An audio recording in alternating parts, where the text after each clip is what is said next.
Nabi SAW sangat ingin membuat orang-orang yang memberi hadiah itu menjadi senang. Dan banyak orang yang menghadiahkan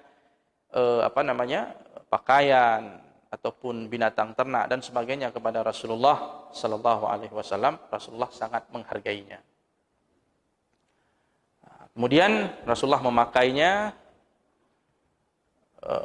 mengikuti hukum memakai khuf tadi, bahwasanya Rasulullah wudu dan mengusap bagian atas dari khuf tersebut. Untuk 1 hari 1 malam bagi orang yang mukim, dan ketika musafir dikenakan selama 3 hari 3 malam. Jadi riwayat tentang disyariatkannya mengusap khuf ini telah diterangkan di dalam banyak hadis-hadis Nabi SAW, sehingga saking banyaknya hadis yang menceritakan tentang mengusap khuf ini, para ulama mengatakan hadis tentang mengusap khuf itu berderajat mutawatir. Hadis-hadisnya mutawatir. Kalau hadis itu mutawatir berarti dia qat'iyyus subut. Berarti kita bisa mengklaim bahwa hadis itu pasti benar. Pasti sahih, pasti benar. Tidak diragukan lagi kalau sudah mutawatir. Kalau mutawatir ini sudah seperti Al-Quran. Quran itu qat'iyyus subut, pasti benar dari Allah Ta'ala. Tidak ada keraguan. Terserah di sini apakah mutawatir lafzi atau maknawi. Nampaknya mutawatir maknawi. Artinya banyak sekali hadis-hadis yang menceritakan tentang syariat mengusap khuf dalam taharah, dalam bersuci, dalam berwudu. Sehingga saking banyaknya kita sampai kepada derajat yakin. Tawatir. Karena banyaknya fakta-fakta tentang itu dari Nabi SAW maupun dari sahabat. Jadi mutawatir. Tidak boleh lagi diingkari. Kalau kita ingkari bisa kafir kita. Sama seperti mengingkari ayat Quran yang mutawatir itu. Qat'iyyus subut. Hadis mutawatir pun tidak boleh lagi diingkari. Sudah bisa menyebabkan keluar kita dari millah, dari agama. Kalau mengingkari sesuatu yang mutawatir. Ya. Hadirin yang dirahmati Allah Subhanahu wa Ta'ala. Kemudian hadis berikutnya, hadis 74, diriwayatkan oleh Al-Imam At-Tirmizi dengan sanadnya dari Abi Ishaq dari Asy-Sya'bi. Ia berkata, qala Al-Mughirah ibnu Syu'bah. Telah berkata Mughirah ibnu Syu'bah.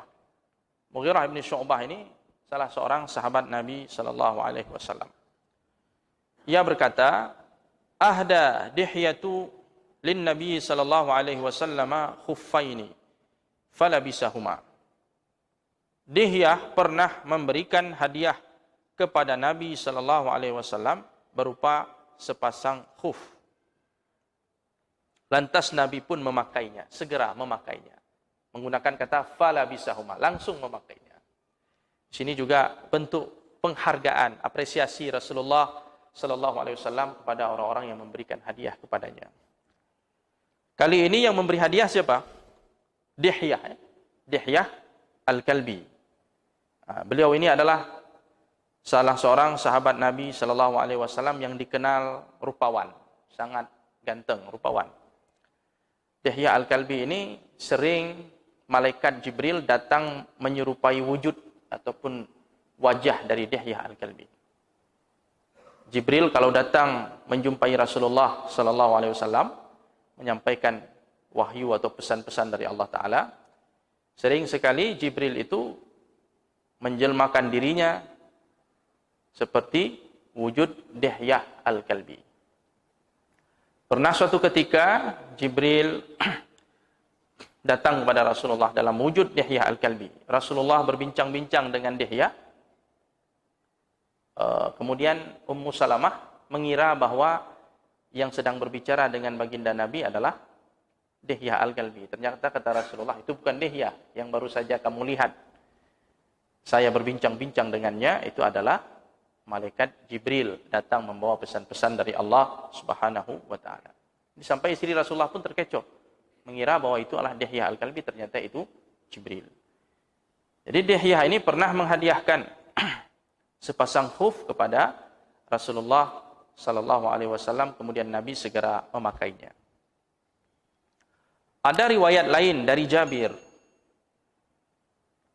Al-Ju'fi, dari Amir Asy-Sya'bi.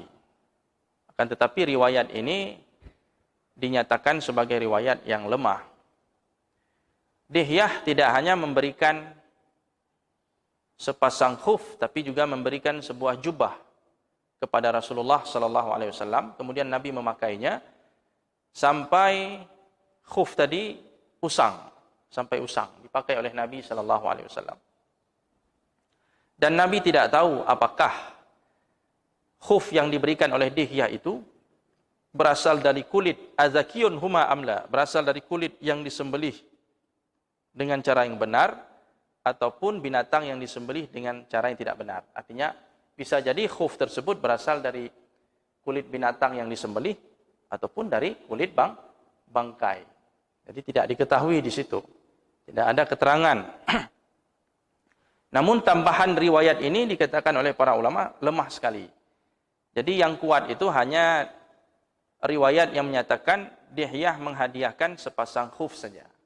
Tidak ada tambahan jubah tadi. Apalagi riwayat yang menyebut bahwa jubah ataupun khuf tadi dipakai oleh Rasulullah sampai usang, dan Nabi tidak tahu apakah itu berasal dari kulit yang disembelih, hewan yang disembelih, ataupun berasal dari kulit bangkai. Jadi riwayat yang kedua tadi, itu riwayatnya sangat lemah. Hadirin yang dirahmati Allah Subhanahu wa taala. Kemudian bab selanjutnya adalah bab yang ke-11 tentang sendal Rasulullah sallallahu alaihi wasallam. Di sendal seperti yang sudah kita ketahui, mungkin sudah kita pakai selama ini, meskipun mungkin bentuknya, modelnya, atau bahan bakunya itu mungkin bisa berbeda-beda satu sama lain, antara satu zaman dengan zaman sebelumnya atau zaman yang akan datang akan terus berubah, ya. Jadi pada intinya secara hukum segala sesuatu itu hukum asalnya adalah mubah. Jadi sendal apa saja mubah, kecuali ada dalil yang menyatakan keharamannya. Di prinsip sendal ini atau memakai sendal ini sama seperti memakai pakaian pada bab sebelumnya yang sudah kita bahas. Secara umum hukumnya itu halal, mubah. Kecuali nanti ada hal-hal yang menyebabkan dia menjadi haram, menjadi tidak lagi mubah. Mungkin ada sendal bagi kaum laki-laki yang terbuat dari sutra atau dari emas. Ini sudah haram. Atau sendalnya itu ada unsur syuhrah. Sendal yang terlalu bagus sehingga membuat semua mata terpesona melihatnya. Sendal yang terlalu bagus atau sendal yang terlalu jelek. Ini namanya libasus syuhrah, pakaian syuhrah. Ini tidak dibenarkan dalam agama. Kita pakai sendal yang mungkin modelnya itu tidak lazim dikenal oleh orang-orang yang ada di tempat kita ini. Itu jangan dipakai sendal-sendal yang seperti itu. Yang terlalu norak, terlalu mencolok, ya. Kalau orang lihat itu ini apa ini? Baik terlalu bagus atau terlalu jelek. Sehingga menjadi buah bibir orang, menjadi cerita orang ketika kita memakainya. Itu namanya libasus syuhrah, sudah tidak dibenarkan. Jadi yang wajar-wajar sajalah. Yang wajar-wajar saja, yang ma'luf, yang dikenal, yang dilihat sama orang familiar, ya, tidak begitu mencolok, tidak begitu aneh. Jadi dijaga juga itu adab-adabnya. Jadi sendal itu secara umum dia mubah selama kita memperhatikan hal-hal yang dilarang. Kita perhatikan, kita hindari. Jadi Rasulullah sallallahu alaihi wasallam pun memakai sendal. Diriwayatkan oleh Al-Imam Tirmizi hadis ke-75 dari Qatadah. Qatadah berkata, "Qultu li Anas bin Malik." Aku berkata kepada Anas bin Malik, ini sahabat Nabi sallallahu alaihi wasallam. "Kaifa kana na'lu Rasulillah sallallahu alaihi wasallam?" Bagaimana sendal Rasulullah sallallahu alaihi wasallam itu? Qala, Anas berkata, "Lahuma qibalani." Sendal Rasulullah memiliki dua qibal. Qibal ini artinya tali sendal yang diapit oleh jari-jari kaki. Macam kita lah, ya. Ada dua. Di bagian ujungnya itu ada tali sendal, kemudian tali sendalnya itu bercabang dua. Tentu fungsinya itu supaya nyaman kita memakainya, supaya kita bisa berjalan dengan nyaman dan menempel kuat di kaki. Layaknya sendal yang kita pakai sekarang. Qibalani, dua tali sendal. Ya, mungkin modelnya saja mungkin berbeda. Siapa yang pernah melihat sendal Nabi sallallahu alaihi wasallam? Masih ada sendal Rasulullah? Ada sih klaim-klaim orang mengatakan ada sendal Rasulullah masih ada di di Turki katanya. Wallahu alam apakah benar itu sendal Nabi sallallahu alaihi wasallam. Atau jangan-jangan itu klaim saja. Sendal tak siapa-siapa dibilang sendal Nabi. Supaya banyak orang datang berkunjung mungkin ya. Ya terserahlah, mungkin ada yang mengklaim itu sendal Rasulullah, ya silakan saja. Yang jelas di sini disebutkan oleh Anas, lahuma qibalani, sendal Rasulullah itu memiliki dua tali. Kemudian diriwayatkan dari Ibni Abbas, hadis ke-76. Dia berkata, kana li na'li Rasulillah sallallahu alaihi wasallam qibalani masniyun shirakahuma. Rasulullah sallallahu alaihi wasallam, sendal Rasulullah memiliki sepasang tali yang bercabang pada bagian depannya. Jadi bagian depan yang diapit oleh dua jari itu disebut syirak. Kemudian syirak itu bercabang dua. Nah, itulah tali sendal, dua tali sendal yang membuat kaki kita itu kita memakainya menempel kuat di kaki. Sendal itu disebabkan karena ada syirak dan ada qibal tadi. Itulah gambaran tentang sendal Nabi sallallahu alaihi wasallam menurut Ibnu Abbas dengan Anas bin Malik. Kemudian hadis ke-77 dari Isa ibnu Tahman, dia mengatakan, akhraja ilaina Anas bin Malik na'laini jardawaini lahuma qibalani. Suatu hari Anas bin Malik memperlihatkan kepada kami dua sendal yang polos. Arti polos, sendalnya terbuat dari kulit tapi tidak ada lagi bulu-bulunya. Lahuma qibalani, kedua sendal itu memiliki dua tali. Qala, kemudian dia berkata, Anas bin Malik berkata, fahaddasani Sabitun ba'du an Anas. Tahman mengatakan, Sabit setelah itu menceritakan kepada saya, Sabit ini tabi'in, teman dekat dengan Anas bin Malik. Dia menceritakan dari Anas bin Malik, annahuma kanata na'lain Nabi sallallahu alaihi wasallam. Rupanya yang dipakai oleh Anas, yang diperlihatkan oleh Anas kepada sahabat-sahabatnya itu, ternyata itu adalah dua sendal Nabi sallallahu alaihi wasallam. Jadi dia menyimpan sendal Rasulullah dan dia memakainya setelah Rasulullah sudah wafat. Karena memang Anas bin Malik ini selain sahabat Rasulullah, dia adalah khadim, pembantu Rasulullah, membantu berkhidmat kepada Nabi selama 10 tahun.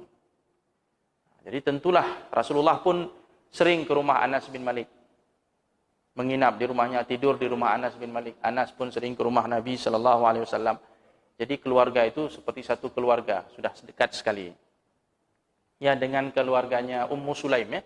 Anas bin Malik ini anak dari Ummu Sulaim dan Abu Talhah.